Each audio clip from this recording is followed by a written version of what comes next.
Minutos, sejam bem-vindos a mais um programa Aula Extra. Eu sou o Rafael Petracioli, seu anfitrião, que nunca falta, que sempre está por aqui. E já vou avisando a você que você pode também nos acompanhar lá no YouTube. Aí você, além de ouvir, vê como estamos todos muito bem arrumadinhos, asseados para lhe receber aqui. youtube.com/portal Metro 1, youtube.com/portal Metro 1. E lá no YouTube você já pode, se quiser, mandar sua pergunta, seu comentário na própria live. Agora você lembre que para poder comentar no vídeo, fazer pergunta, você tem que ser inscrito no canal, tá? Então você se inscreve lá no canal, né, do Metro 1, e aí você vai poder fazer sua pergunta, seu comentário. Além disso, você pode mandar mensagem pelo WhatsApp aqui da Rádio Metrópole, que é o 3505-5000, 3505-5000, DDD é 71, para você que não é de Salvador. E aí você também manda seu comentário, sua pergunta. Eu vou dar boa noite para quem é de boa noite. Doutor Ivelira, tudo bem? Como é que você tá? Boa noite, bom dia, boa tarde. Ô, Rafa, duas coisas.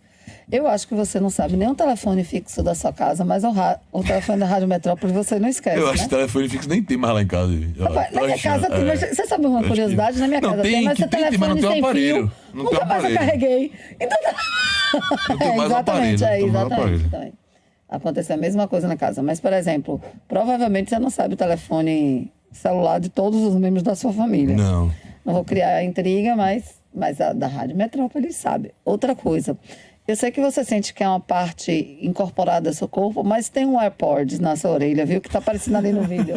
Só pra te lembrar Aqui pra é o você ponto, tirar. é o ponto. É o ponto.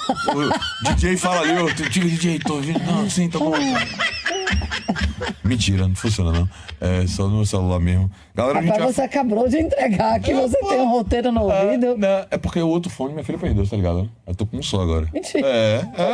É que a gente programa pra falar as verdades da vida. Galera, a gente vai falar hoje sobre práticas em execuções. Eu trouxe um convidado aqui que manja todos os paranauês. Eu tô com o doutor Maurício Góes e Góes, advogado, professor. Tudo bom, meu velho? Como é que você tá? Seja bem-vindo ao programa Aula Extra. Tudo em paz, Rafa. Boa noite, essa bancada linda. Eu falei aqui que a gente começou errado, porque a apresentação do programa tem a sua imagem, Rafa, quando deveria ter a imagem da parte bonita desta bancada. Hoje eu não durmo. Eu não pensei até que você ia falar que era a imagem de João. Fiquei até tenso aqui em alguns minutos. João ligou para dizer que não vem, como sempre, mas pelo menos eu tô com... Pra que dizer, né? Eu tô com moral, pelo menos ele ligou. Pelo menos ligou para dizer que não vem, porque eu comecei aqui acompanhando o programa por indicação de João, né? Esse querido você amigo. viu que ele só ligou, faltando 5 minutos para você entrar no ar, para que você não pudesse contestar. Dá qualquer desculpa, né, Ive? Isso, exatamente. Velho, João realmente é um recorde. Mas é melhor ele não... Tá, ultimamente, o grande problema é quando ele vem que ele dorme no ar. Então, às vezes, é melhor ele não vir. Isso também. Já teve. Saudade, viu, amigo? É a idade, Ive. Apareça de vez em quando. Ligue pra mim também. Você sabe como vez ele me disse? Aliás, eu vou te dizer isso, porque você deve ter muito moral com ele mesmo. Porque uma vez eu liguei pra ele e ele mandou mensagem. Amiga, repare, fale, pode mandar por mensagem, porque a gente só liga quando o assunto é muito importante. Ou seja, se ele te ligou, é porque além de você ser importante, o assunto era muito, muito importante. Veja com sério. Galera, eu queria, quando eu chamei Maurício aqui, pra gente falar sobre práticas de execução, eu tinha dito a ele que queria falar sobre um lado ou sobre o outro da batalha, né? A advocacia aí do lado do exequente ou do executado. O que você prefere, Maurício? Rafa, como eu disse para você, um pouco antes da gente entrar, advogado não escolhe cliente, né? Ou não escolhe lado para advogar, em geral. Então, a gente advoga para exequente e para executado. Então, levando em conta esse contexto, eu acho que a gente pode fazer esse bate-bola, tratando um pouco das questões relacionadas à postura do exequente e um pouco relacionada à postura do executado. Lembrando sempre que, que a advocacia é algo um pouco parecido com direito, né? Aí você tem que me perguntar se eu vou responder como estudante de direito. Sim. Ou se eu vou responder como advogado. Essa resposta agora é do advogado, essa resposta Sua resposta vai começar, depende. Só a resposta do advogado sempre depende, não depende, jovem. Aí depende é lógico. Mas você também é professor, de vez em quando. Quando te respondem, depende. Começa uma resposta de prova, depende. Eu já acho que o cara tá pronto. Você acha? Você parece que essa porra é advogado já. Aí, ó. É já pode formar, né? Pode formar, tá na boca já. Eu não gosto não. Já começou com depende, você tá manjando dos Paranauê. Doutor Maurício, vamos lá. Eu acho que o primeiro ponto, e aí a gente vai meio que falar dos dois ao mesmo tempo, né? Deixa eu me enquadrar aqui, senão o Jefferson se reta. A dor digamos, a gente conseguir que uma execução seja frutífera, que a execução atinja seu objetivo. Porque a gente tem aí do lado do exequente as manobras todas, todas as técnicas para você tentar achar o patrimônio para poder fazer cumprir. E é óbvio, gente, quando a gente fala em práticas de execução, a gente está falando não só do processo executivo direto, mas também da fase de cumprimento de sentença, que antigamente a gente chamava também. Como todo mundo aqui da mesa de antigamente, a gente fala muito em execução e não usa tanto essa expressão cumprimento de sentença, viu? Então, por favor, nos perdoem aí na terminologia. E essa dor, Maurício, eu me arrisco a dizer que talvez seja um dos principais problemas de atolamento do Poder Judiciário, porque você tem o ganha mas não leva no direito brasileiro, é um negócio impressionante. Então eu queria que a gente começasse por aí. Você atribui essa dor à falta de mecanismos, de fato, pro direito atender à demanda executiva, ou às manobras que normalmente os executados praticam para poder tentar escapar da execução? Para Ive me reprovar, eu vou dizer depende. E também há uma série de fatores que atuam em conjunto para a ineficiência da execução no Brasil. Só para te dar uma noção, Rafa, a sua impressão está estatisticamente certa. Pelo Justiça em Números, que é o relatório mais completo que o CNJ faz do Poder Judiciário Brasileiro, em 2021, isso é o Justiça em Números de 2022, o de 2023 Sim. não saiu. O Justiça em Números de 2022, ele trabalha com a base de dados fechada até 31 de dezembro de 2021. Certo. Então, em 2021, você tinha no Brasil 77 milhões de processos pendentes. Desses 77 milhões de processos pendentes, 53,3% estavam em execução, seja na fase de cumprimento de sentença, fase de execução do processo, né, seja execução de título extrajudicial, aí incluindo o maior dos gargalos, que é a execução fiscal. Então, desse percentual de 53%, 65% desses 53%, ou seja, aproximadamente 35%, dos processos do Brasil são de execução fiscal. Né? Execução fiscal. Sem sombra de dúvidas, o grande gargalo do Poder Judiciário brasileiro. E aí a gente pode ir para além. Observe que hoje em dia a execução fiscal ela passa por um prévio filtro bastante significativo. Né? É verdade. Você tem hoje legislação no âmbito federal e você tem instruções normativas estadual e municipal que dispensam os procuradores, os advogados públicos, né, procuradores do Estado, procuradores do município, advogados da PGFN, da AGU, a propor execuções fiscais antieconômicas, né? E, inclusive, o valor antieconômico é um valor relativamente baixo, porque, em muitos casos, o custo de manutenção do processo, quando você bota aí a remuneração do advogado público, lato sensu, do juiz, da estrutura judiciária, Sim. ele termina saindo mais caro para o Estado, né, do que o valor que ele recupera. Então, assim, sem sombra de dúvidas, o gargalo da taxa de atraso nos processos hoje consta-se da execução. Segundo aspecto que você falou, o ganhou, mas não levou. Sim. Eu sou traumatizado com o ganhou, mas não levou. Absolutamente traumatizado. Assim, quem nunca, né, Júlio? Não, mas não é quem nunca. Assim, eu tenho... 3 casos emblemáticos foram, assim, os meus 3 primeiros processos. Né? Traumas? Traumas. Absolutamente traumatizado. E uma de família, né? Sempre tem que ser de família, né? Só pede para inventário. Não foi inventário, não, mas foi um despejo com cobrança de aluguéis. Eu tenho 3 processos. Eram 2 processos de despejo com cobrança de aluguel. Um de minha irmã Kátia e meu cunhado GC, a quem eu já aproveito para mandar um beijo, que confiaram em mim em 1998. Né? Tiveram essa irresponsabilidade de me passar uma ação de despejo. Cliente família é pior, né? Não, e o pior não foi o dela, foi que ela indicou uma amiga dela do trabalho. Na época trabalhava no Polo e me indicou uma amiga. Indicação de família, hein? Essa ação de despejo, acredite, foi contra o senhor José da Silva. Porra. O nome todo dele é José da Silva. Porra. José da Silva, assim. Só isso já dificultou tudo. Bastante. Imagina a quantidade de homônimos que a gente tem. E aí, e além desses 2 processos, teve de seu Edson. O seu Edson me manda mensagem até hoje. É um caso também bastante complicado. Esse daqui é menos... Esse é mais sofrido, porque foi um atropelo, um acidente. Também começou em 98 até hoje. Eu vou conseguir executar agora, porque o exequente morreu e abriu inventário. Mas... O caso de minha irmã... Como credor. Esses 2 processos eu ganhei, literalmente, e não levei. Até hoje eu empurro essa execução como questão de honra, né? E eu não deixo o juiz em hipótese alguma. Eu peço um dos Júdio da vida, um Renan Júdio, um Bassen Júdio, porque um dia esse miserável vai morrer e eu vou receber no inventário, se ele tiver deixado, né, se ele tiver deixado alguma coisa. Então, Rafa, a gente tem aí uma avenida inteira para tratar da ineficácia da execução. Só para dar mais um dado aí e também não monopolizar, porque assim, eu acho que Fred não veio hoje, então eu posso falar, né? Porra, à vontade. Nem vai ter pergunta. Hoje vai ter muito mais palestra. convidado falando do que Fred. Não vai ter tete a tete. É verdade.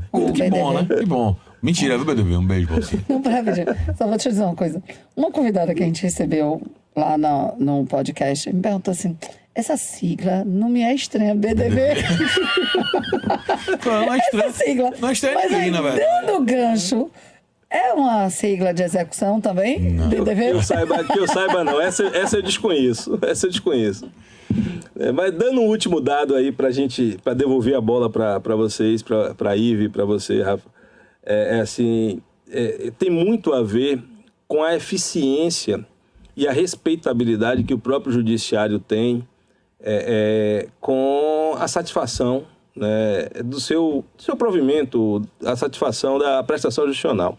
Para que você tenha uma noção, na maioria dos estados americanos, a execução civil não é estudada como nós estudamos em processo civil, né? Para quem é da área, porque esse programa, eu adoro esse programa de verdade. Sim. Por um motivo, ele consegue dar informações de ordem prática do dia a dia, acessível a qualquer pessoa, até que não seja da área, mas com um grau de profundidade muito grande. Então eu espero, né, estar à altura. Está correspondendo, não se preocupe. À altura da bancada. Então, mas nos Estados Unidos, assim, o estudo da execução civil em vários estados, ele não é feito dentro de direito processual civil, como a gente estuda aqui em processo civil. Não. Ele é feito empresarial. Porque a concepção do americano médio é de que se você não pagou uma quantia, uma prestação determinada pelo Estado juiz, pelo juiz, é porque você é falido. Não existe essa concepção de nós temos aqui quase 400 artigos no CPC tratando entre cumprimento de sentença e execução de título extrajudicial, dificultando a situação. É basicamente 2 artigos, assim, quando você tem vários estados que têm Código de Processo Civil nos Estados Unidos, apesar de ser common law. Sim. A gente tem um Código de Processo Civil federal nos Estados Unidos, e em geral você tem 2, 3 artigos, assim, olha, o juiz determinará as providências necessárias ao cumprimento, Sim. 2, e o juiz apreciará eventuais situações correlatas de injustiça. Então a concepção é simples. Se você não pagou a determinação judicial, você é falido. Vamos abrir a sua falência, seu Chapter 11, ou vamos abrir a sua insolvência civil. E aí é tipo de filme americano mesmo. Chega lá, bota aquele negócio no carro, leva o carro na tora e promove a execução, porque lá eles têm uma respeitabilidade da estrutura da função judicial, né? Respeita-se a decisão judicial. Isso aí, um outro exemplo, teve um professor alemão, uma vez lá na Faculdade de Direito, lá na igreja, na Faculdade de Direito da UFPA, como a gente fica brincando e chamando, que a gente não conseguiu explicar para ele cumprimento em mandado de segurança. Porque você precisa fazer a execução do mandado de segurança Sim. muitas vezes para fazer o cumprimento da ordem. Ele não conseguia entender uma autoridade pública descumprindo. Precisar de um procedimento que obrigasse a cumprir. Uma autoridade pública cumprir de outra autoridade pública emanada do Poder Judiciário. Ele não conseguia entender. Era um conceito que não estava na cabeça dele. Né? E aqui a gente discute efeitos patrimoniais, inclusive de mandado de segurança, aplicação de multa ou não em mandado de segurança, e por aí vai. Toda a série de instrumentos. Né? Eu estou até com mensagem aqui no YouTube e no WhatsApp, eu vou lendo ao passo que dê. Mas essa do YouTube eu já vou ler logo aqui. João Glicério de Oliveira Filho disse que, claro que é empresarial, sempre foi. Maurício é sensacional, receba Rafael. O receba Rafael eu não entendi por que você receba Rafael. Empresarial também. O que é que tem a ver com empresarial? Não, é porque ele tá confirmando, né? O que o Maurício falou, que é um instituto de direito empresarial. Mas acho que tentando defender, porque ninguém suporta o direito empresarial. Ele tá tentando, né? Eu imagino que é isso. Eu imagino que seja isso. Você viu que ele nem mandou mensagem Depois pra você gente? me explica o porquê do receba, João, porque realmente ficou... Dá um alô, liga pra gente. Ô Maurício, agora também é o seguinte... Eu concordo 100% com você, a questão da respeitabilidade da decisão judicial está no centro dessa discussão, no centro. A inexistência da possibilidade a inexistência não, né?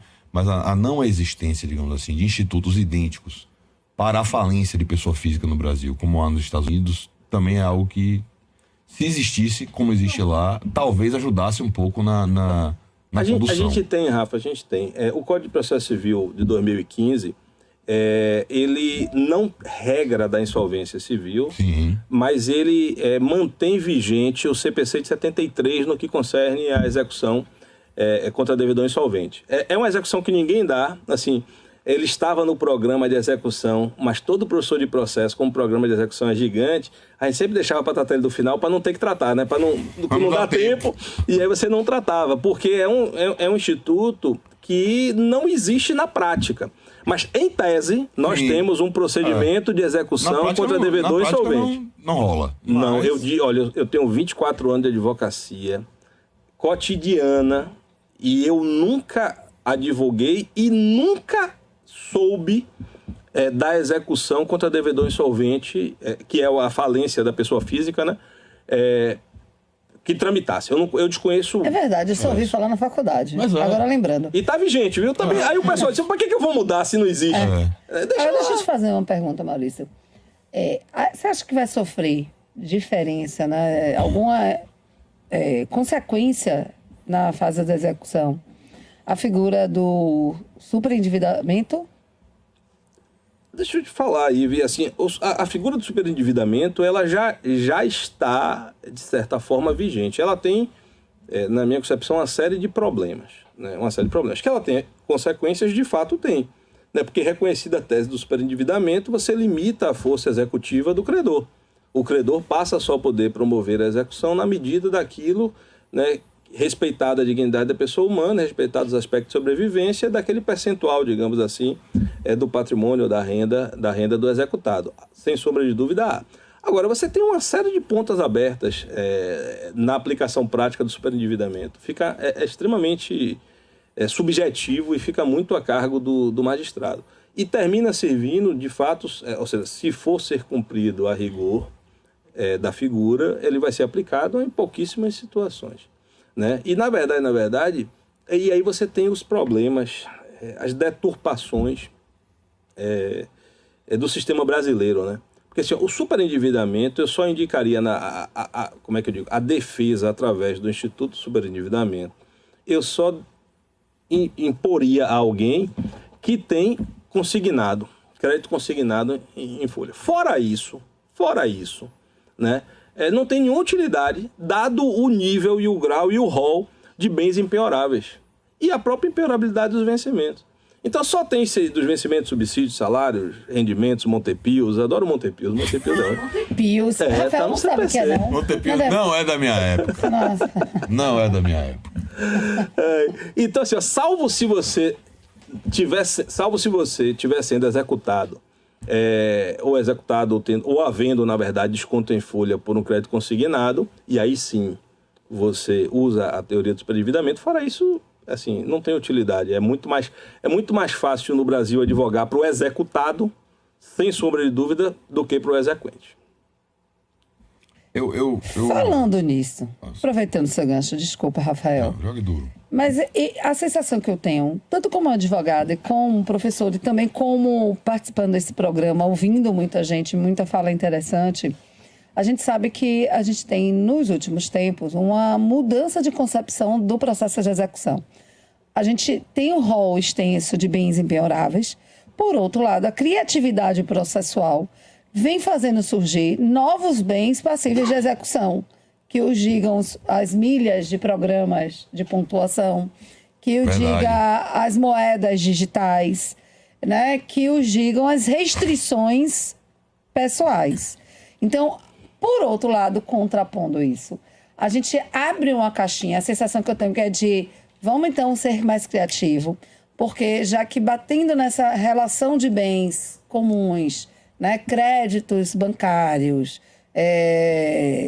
imóveis, vamos pensar em outras fontes rentáveis. Por exemplo, eu estava em um seminário a semana passada na UFBA, já que falamos da UFBA, e uma pessoa questionou o valor executivo de um jazigo, Sim. que é um bem extremamente valorizável diante da quantidade de aumento de mortes e exíguos lugares para as pessoas serem enterradas. Então, assim, por que não executar? Você quer minha opinião? Eu quero na verdade... Não, eu posso responder isso rápido? Assim, se o jazigo estiver vazio, eu não vejo nenhum problema. Ele tem bem valor patrimonial. Ele é bem, tem valor patrimonial. Os únicos bens excluídos em tese da execução são aqueles que não possuam valor patrimonial. E os bens patrimoniais encontram uma limitação psicológica na dignidade da pessoa humana. Bom, então, se ele está ocupado, eu acho que, de fato, você ofende a dignidade da pessoa humana.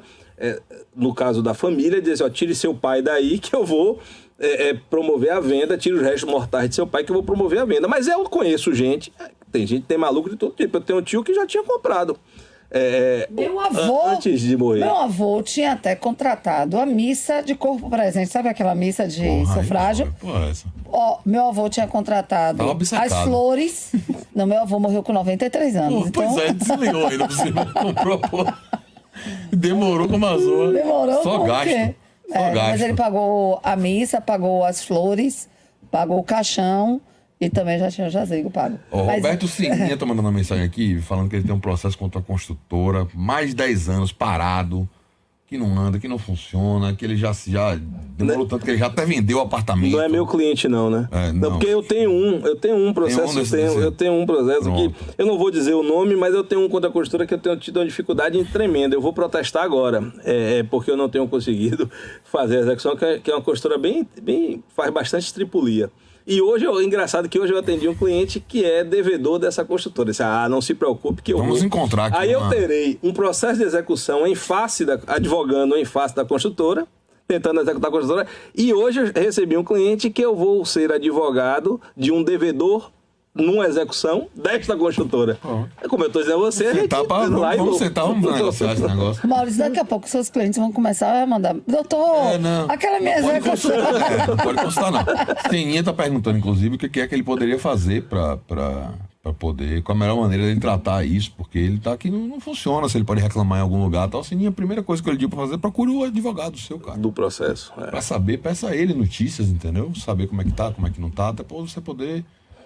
se inteirar pelo profissional exatamente como é que está a situação, porque tem situações que o processo não anda. Eu vou lhe dizer que não é tentando puxar a brasa para sargento a gente não, mas tem hora que não anda, não funciona e não é advogado a culpa. Eu não estou aqui dando uma entrevista, então em tese eu sei alguma coisa de execução e estou dizendo a você que eu tenho um processo de execução contra a construtora que eu tenho tido imensa dificuldade de quem nunca teve a execução frustrada na mão, que atira a primeira pedra. Por isso que quando a gente faz esse tipo de programa, Maurício, eu fico... essa fala de foi massa, né, por isso, porque as coisas que me chamam a atenção é justamente o momento em que o exequente ele começa a exercer essa criatividade para poder ver se o cara está satisfeito. Porque ele vê lá, vai para um se esbajude, bacenjude, Deus me ajude... desses aí, que inclusive você trouxe. Eu quero que você leia a lista. A gente vai ler a lista toda. É um monte. Você leu vários que eu nunca ouvi falar. O cara olha pra aquilo e fala: bom, os meus tradicionais, tentei pra cá, não tá indo pra lugar nenhum. Aí o cara vai, por exemplo, como quem trouxe essa notícia pra gente na época, já tem um tempo, sobre o Bruno Coelho, falou: eu outro dia me deparei com a execução, o cara tava executando, pedindo milhas aéreas, pediu pra penhorar as milhas aéreas do cara e funcionou. Né? E aí você começa a ver um certo pensamento fora da caixa de como é que você vai se satisfazer. Porque o que importa, no final das contas, é que o exequente receba, né, irmão? Perfeito. De onde vem, não importa. Contanto que seja legal e lícito. Claro, perfeito. Então, olha, é o que ele estava falando, assim, ó. De um lado você tem que um dos aspectos que trava muito a execução ela está na consciência coletiva da ineficiência do Poder Judiciário. Enquanto você... A gente está só voltando para o modelo americano. Quando o cara diz I sue you, eu lhe processo, o cara fica com medo. Porque sabe que o processo vai ser caro, vai ser relativamente rápido e vai ser efetivo. Aqui é o oposto. O cara que entre aspas, safado, para não dizer inadimplente, quanto mais ele vai procurar seus direitos, vai para a justiça, porque ele sabe que a justiça não funciona. Aí do outro lado você pega aqui, eu acabei de dar um dado de que o principal o principal entrave dos processos brasileiros é a execução fiscal, ponto. Né? E aí a gente sabe, por exemplo, que a Justiça do Trabalho é das estruturas judiciárias brasileiras a mais eficiente na execução. De longe, a mais eficiente na execução. Tanto em termos de realização de acordo, como em termos de conseguir fazer a efetivação da medida. Por quê? Porque você tem por trás até um aspecto ideológico. O juiz do trabalho, ele mete a faca no dente e sai atrás do crédito do trabalhador. E adota, assim, numa interpretação o mais extensiva possível de todos os instrumentos dogmáticos que você tem para garantir a execução. Enquanto que, do outro lado, o juiz civil, que é da nossa área, nós aqui três somos mais da área, né, da justiça estadual, vamos chamar assim, ele morre de medo de ter a sua decisão reformada e nós somos excessivamente protetivos, digamos assim, dos direitos individuais, aquela visão liberal, né, do direito individual, do excesso de trabalho do direito individual do executado, que dificulta a efetividade das medidas. Então, assim, quando saiu o Bacenjude, que hoje nem mais existe, nós estamos no Cisbajude, que é o Bacenjude 2.0, né? Assim, levou mais de um ano para o juiz civil aplicar o Bacenjude, muito mais de um ano, talvez perto de 2 anos, para o juiz civil aplicar como regra aquilo que o CPC determinado que fosse, porque ele tinha medo, ele ficava preocupado, discutia se a constitucionalidade, se você estaria absorvido ou não estaria absorvido pelo sigilo fiscal e por aí vai. E o juiz do trabalho sentou-lhe o pau, picava-lhe o dedo no Bacenjude e tome-lhe penhora online, até que o advogado do executado foi buscando as suas...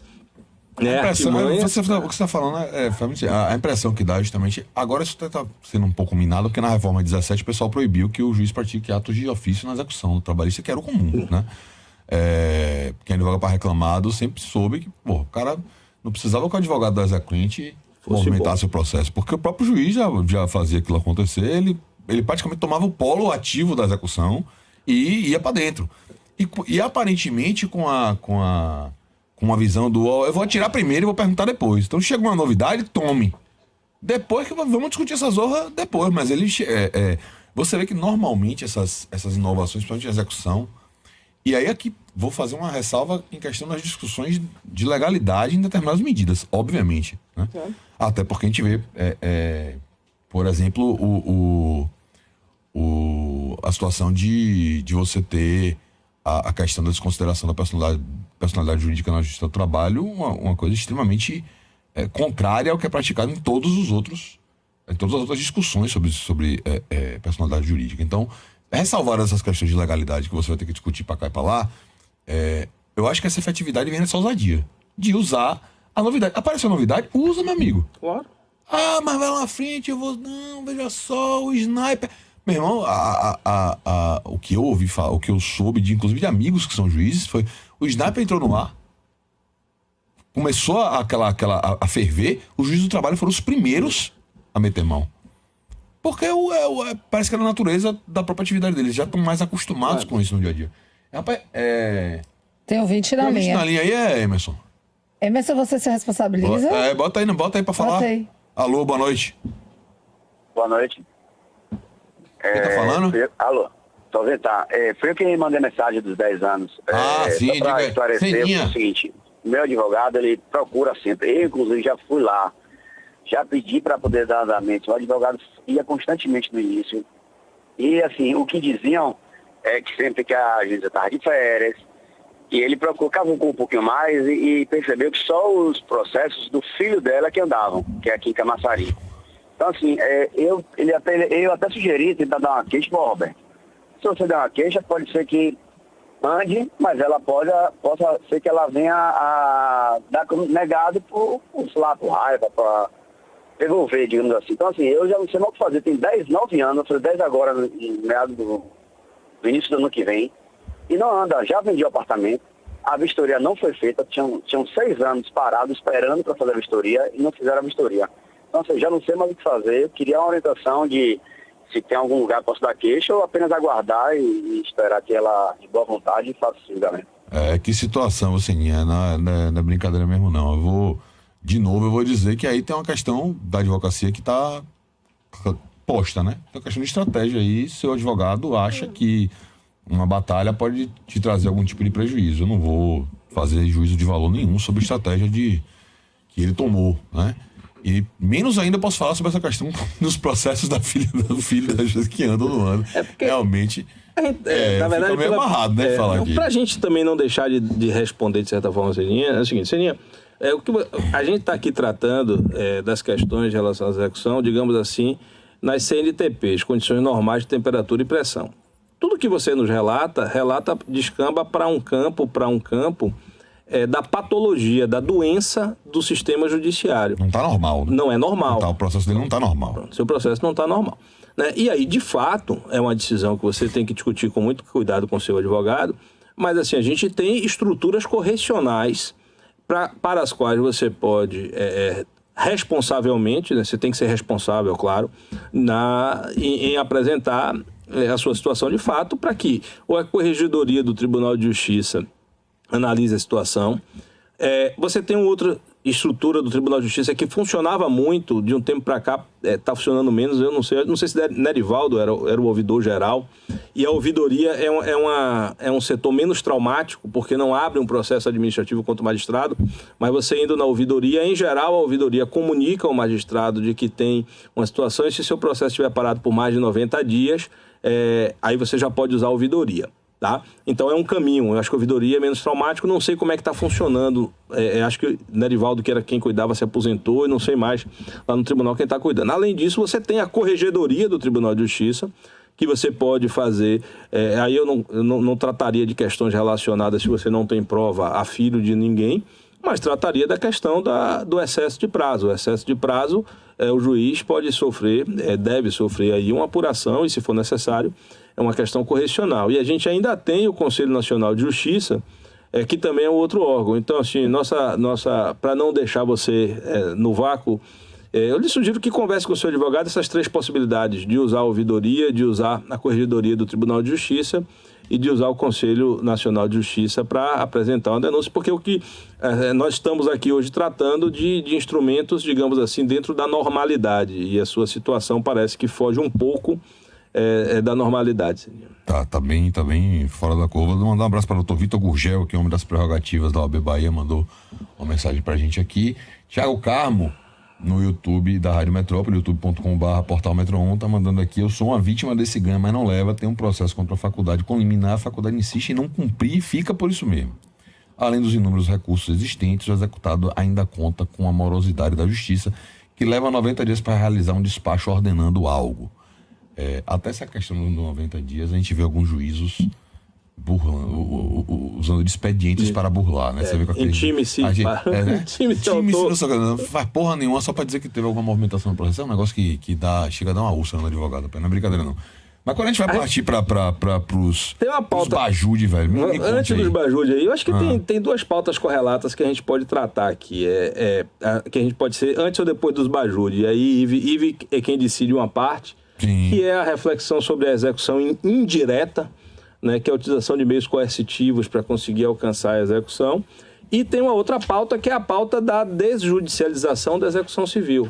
Existe um projeto de lei que, por conta de todos esses atrasos dessas decisões intercorrentes, não sei se vocês têm conhecimento, mas o projeto de lei 6.240 de 2009, inclusive da senadora que foi candidata a presidente da República, aquela Soraya Tronic, me perdoe, Tronic, eu acho que que propõe a desjudicialização da execução civil no Brasil. Aí você escolhe uma das 2 pautas, ou a gente vai para os cisbajude da vida e voltamos depois dessas pautas. Para onde vamos? Tenho super interesse em saber as novidades, né, da execução indireta, porque acho que é uma outra vertente dessa concepção que a gente sempre teve no processo civil de superproteção às liberdades individuais, porque é uma restrição efetiva. Então, eu voto por execução. Acho ótimo. Mas aí acho que encaixa, inclusive, no que a gente estava falando, o Maurício estava falando agora há pouco, a questão do excesso de liberdade. Quando a gente vem para as questões da execução indireta, a gente parece que vai para o polo diametralmente oposto. Ao invés de se procurar ali um meio termo, inicialmente a gente partiu para uma barbárie, né? Não, tá respeitando o direito de marca, não, agora vamos, só faltar dizer, não, agora vamos prender o executado, né? Eu não vou dizer que eu sou a favor. prender não estava funcionando, eu não deixava se locomover. A gente viu aí uma série de medidas que mexiam com o direito de locomoção. Eu queria primeiro sua opinião sobre o Instituto e que você diga pra galera como é que isso está hoje na jurisprudência. Então pronto, beleza, vamos lá. Vamos primeiro botar todo mundo na mesma página, né? Assim, o que é execução indireta, resumidamente. A gente tem, em princípio, 2 sistemas executivos. A gente tem a chamada execução direta, em que o Estado se subroga na condição do executado e faz a satisfação da pretensão. Então, a gente tem como execução direta a expropriação, ou seja, o executado vai lá e, assim, pouco importa a aquiescência, a atitude que o executado vai tomar, se ele vai aderir ou não vai aderir, eu vou e promovo uma penhora online e bloqueio a conta dele. Então, a atuação do executado é irrelevante para a satisfação da pretensão. Então, você tem a expropriação para execução por quantia certa e você tem o desapossamento para execução de entrega de coisas. Se eu quero promover a emissão de posse, a reintegração de posse, o oficial de justiça vai lá e reintegra. Sim. Eu não preciso de qualquer aquiescência do executado, né? E, em geral, para execuções de obrigações de fazer e não fazer, em geral, para satisfação da obrigação específica, como foi executada, eu preciso da aquiescência da pessoa. Sim. Né? Ou seja, para a execução de obrigação de não fazer, eu preciso que você se abstenha de, por exemplo, entrevistar Maurício, que é um saco. Bom, se alguém for determinado judicialmente, eu preciso que Rafael e que Ive não convidem, não permitam que eu realize. Eu preciso da participação pessoal. Aí já é mais difícil, né? Já é mais difícil. É por isso que a gente diz, olha, como eu não posso me subrogar e satisfazer a pretensão de obrigação de fazer e não fazer, pelo menos a obrigação específica, porque ela pode ser substituída, mas aí também não é aula. A aula é extra, mas não é tão aula assim. A gente usa os meios de execução indireta. Como é execução indireta, você tem alguns institutos no direito comparado. O direito americano, em muitos estados, você tem as figuras das injúnctias e você tem a prisão civil, pelo attempt of court, né? O atentado à corte. Se ele deu uma ordem mandamental e você não cumpriu, né? Você simplesmente pode vir a sofrer uma prisão civil até o adimplemento da obrigação. Claro que respeitados limites, parâmetros, como a gente aqui no Brasil também tem na execução de alimentos, que é uma outra história, a gente pode também falar na execução de alimentos, tá? Mas o modelo brasileiro adotou mais o modelo francês, que usa a figura das astrentes, né? E é o instituto mais relevante. Repita aí. Astrentes. Acho essa palavra. Eu adoro essa palavra. Esse programa tem uma batalha de pronúncia que é um negócio sério. Você conhece Harrison Leite? Claro, Harrison é meu colega lá. A entrevista de Harrison foi um terror, né? Harrison pra cá, Harrison pra lá, Harrison pra lá. Né? Astrentes eu chamo de astrentes. Na verdade, que a gente gastou meia hora. Você fala astrentes? Eu falo astrentes. Aí eu falo astrentes. Sempre falei astrentes. Mas vamos lá, já que a gente... Você acha que eu chamando Harrison? Eu ia chamar como? Astrentes, lógico. Aí tem que ter coerência. Vai ter que ser coerente, pô. Não pode mudar. Aí não dá.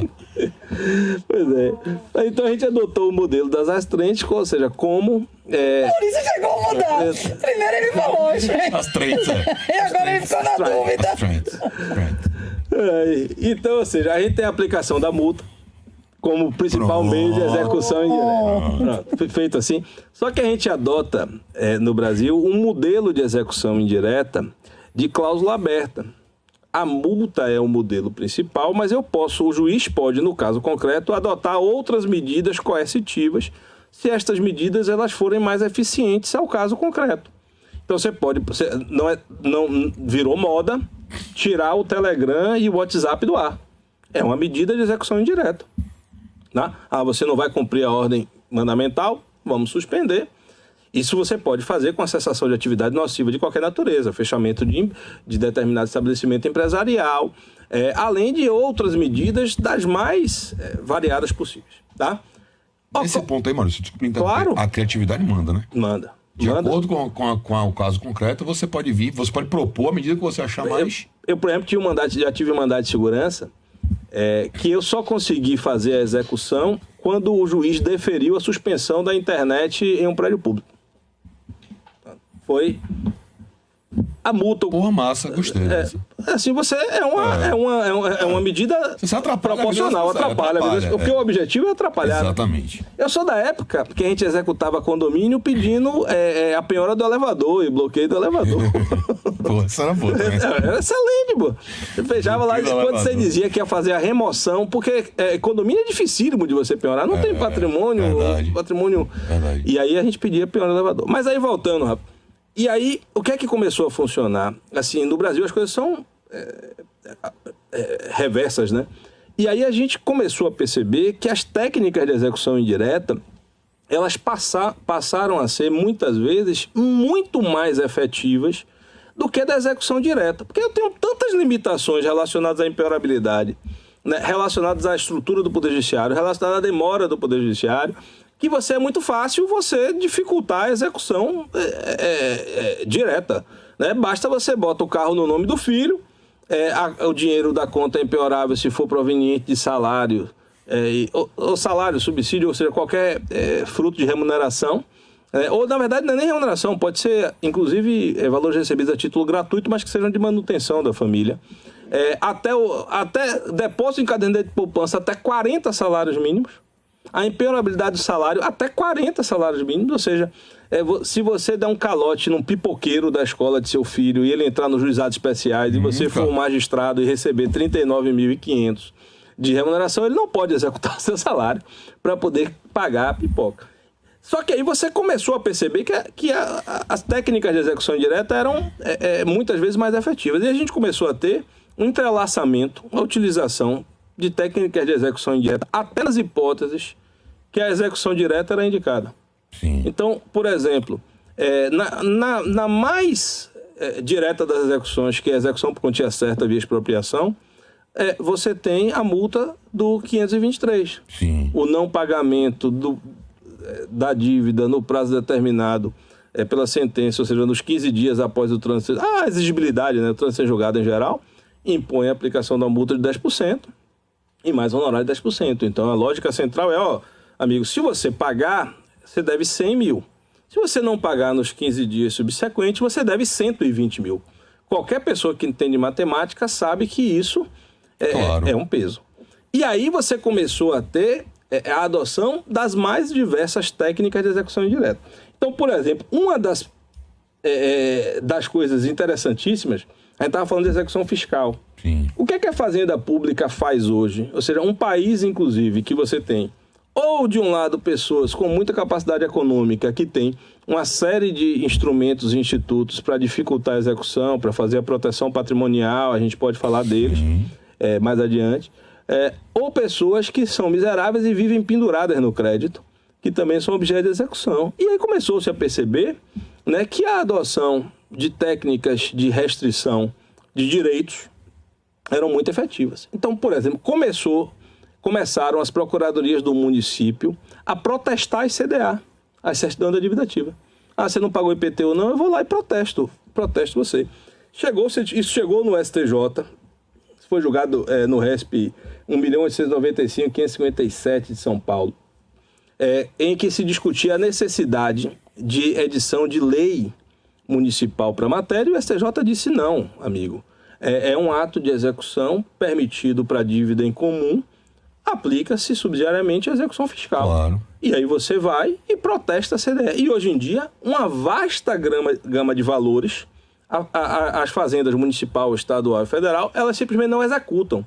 Elas vão lá e protestam a CDE. E espera para ver se vai. No dia que o cara precisar comprar uma geladeira, lá na Insinuante, que já não existe mais para não fazer propaganda gratuita, lá na Insinuante ele vai ter que ir lá negociar a sua CDA e vai lá, né, tirar o protesto. Aí você pega ao lado disso, o próprio CPC instituiu uma série de medidas de restrição ao crédito como forma de execução, seja de título extrajudicial, seja de título judicial.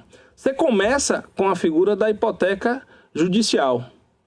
A sentença, muito pouca gente usa isso na prática e sabe isso. Isso, por exemplo, né, para empresas que talvez seja uma boa dica para o Seninha aí, a hipoteca judiciária. A sentença condenatória, ainda que sujeita a recurso, ela dá direito a que se proceda a hipoteca judiciária, né? Que é o quê? É você pegar a sentença e averbar a margem do registro de imóveis de propriedade do devedor, dizendo assim, olha, eu tenho uma dívida, eu tenho um processo em que eu cobro uma dívida e que, se você comprar, fique sabendo que este imóvel, se for alienado, pode ser considerado em fraude de execução. Sim. Fraude de execução. Eu vi recentemente um texto sobre a utilização da hipoteca judicial, o professor Bruno Portugal, acho que ele é lá do Espírito Santo, no âmbito do Instituto Brasileiro de Direito Empresarial. Ele fez a publicação no... o direito empresarial. Você pesquisa lá, hein? Não, peraí, na parte bacana do direito empresarial, porque se alforriou. Não é direito empresarial. Recuperação. Direito falimentar. O cara chega e fala, não quero mais falar disso aqui, não quero saber desse brando aqui, não. Pô, sabotaria de falimentar junto com o título de crédito, que absurdo um negócio desse. Falando justamente da utilização da hipoteca judicial. Primeiro, salientando o que você falou agora, a pouca utilização na prática. E segundo, a possibilidade que isso traz da mudança de classe do credor na recuperação judicial e na falência. O cara deixa de ser um quirografário para ser um cara que tem um direito de garantia real. Explica aí, galera, o que é credor quirografário. Meu amigo, é o PEBA. É o credor PEBA. Você sai de É o que não vai receber. Você vai subir um degrauzinho para receber a zorra.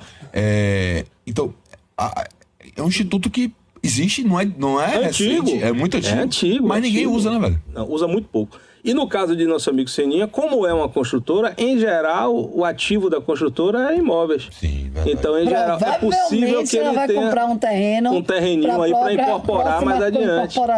E aí, Seninha faz a hipoteca judiciária. Aí a gente vai além, né?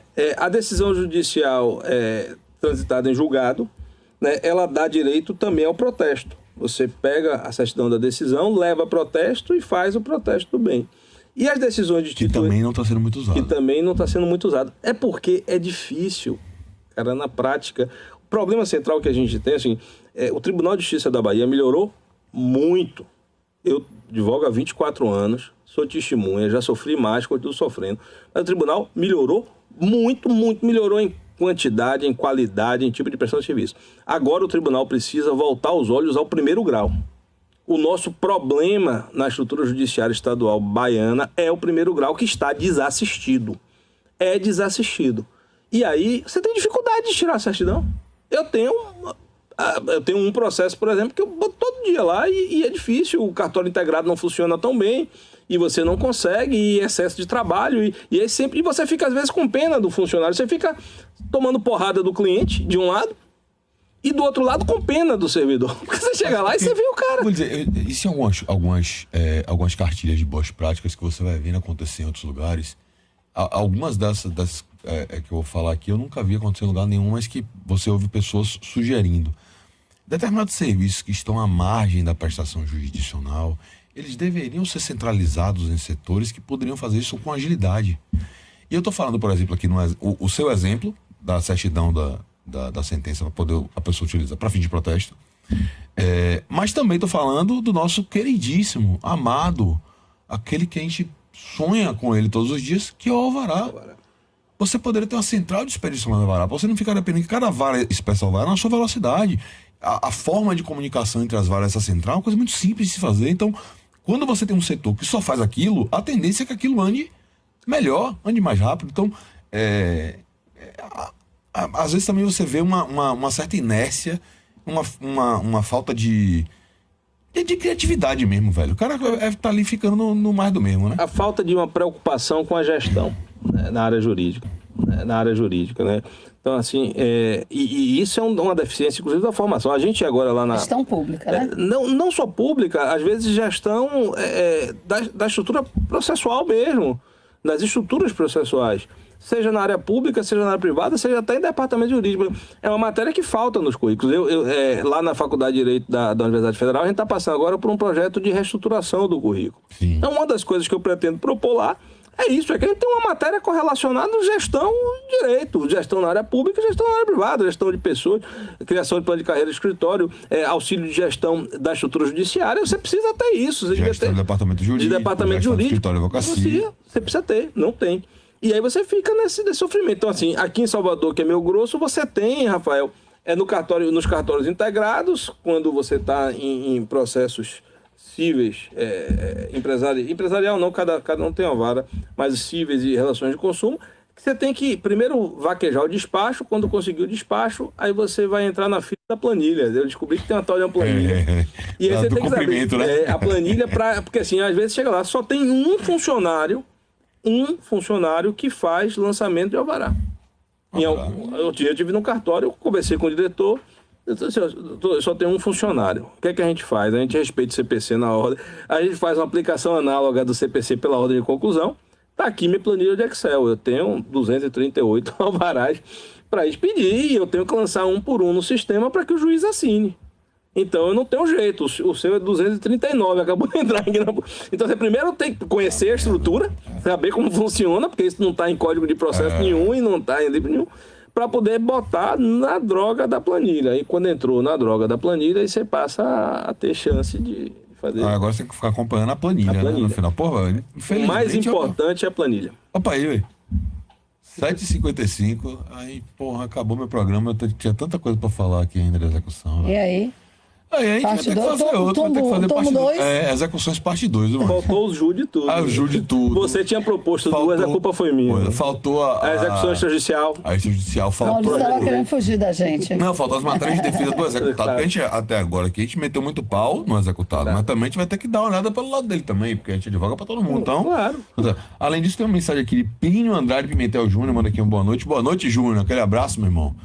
E Marlos Lobo, já veio aqui nessa bancada várias vezes, inclusive para falar da execução trabalhista, né? Estagiário de BDV. Estagiário de BDV. O famoso estagiário de BDV. Vai vir aqui um dia fazer um programa só para falar como era ser estagiário de BDV. Que, na verdade, lustrou o sapato de BDV, você esqueceu? Até isso tinha que fazer. Tinha que fazer. Boa noite, Rafael e Ive. Bom programa hoje. Obrigado pela participação, meu irmão. Fica aquele abraço. Maurício, meu velho, foi massa. Eu acho que a gente...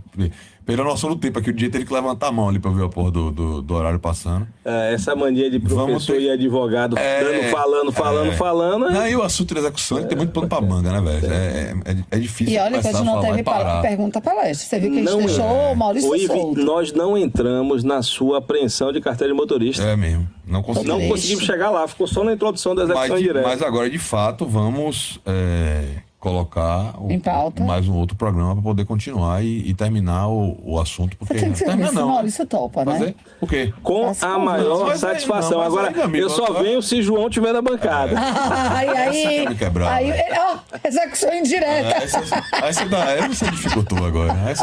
Eu vou passar... Pegar ele em casa e trazer. Não inviabilize não, pô. Não inviabilize não. Olha, obrigado, foi massa. Parabéns pela forma fácil de falar com a gente aqui. Gostei pra caramba. Pô, obrigado, Rafa, obrigado, Ive. Estou à disposição de vocês. Com João ou sem João, contem comigo aqui para a execução 2. Bruno Coelho acabou de mandar uma mensagem aqui. Excelente, Maurício trazendo a prática. Um abraço, viu, Bruno? Falamos tanto de você, sua orelha não cansou hoje, não, Bruno? Nos bastidores, viu? Verdade, Brunão. Você vem semana que vem? Óbvio. Óbvio. Muito sempre. bom. Até lá, então. Galera, obrigado por estarem com a gente até agora. Semana que vem tem mais aula extra ao vivo aqui na Rádio Metrópole às 7 horas da noite, segunda-feira. Um abraço, valeu, tchau. Programa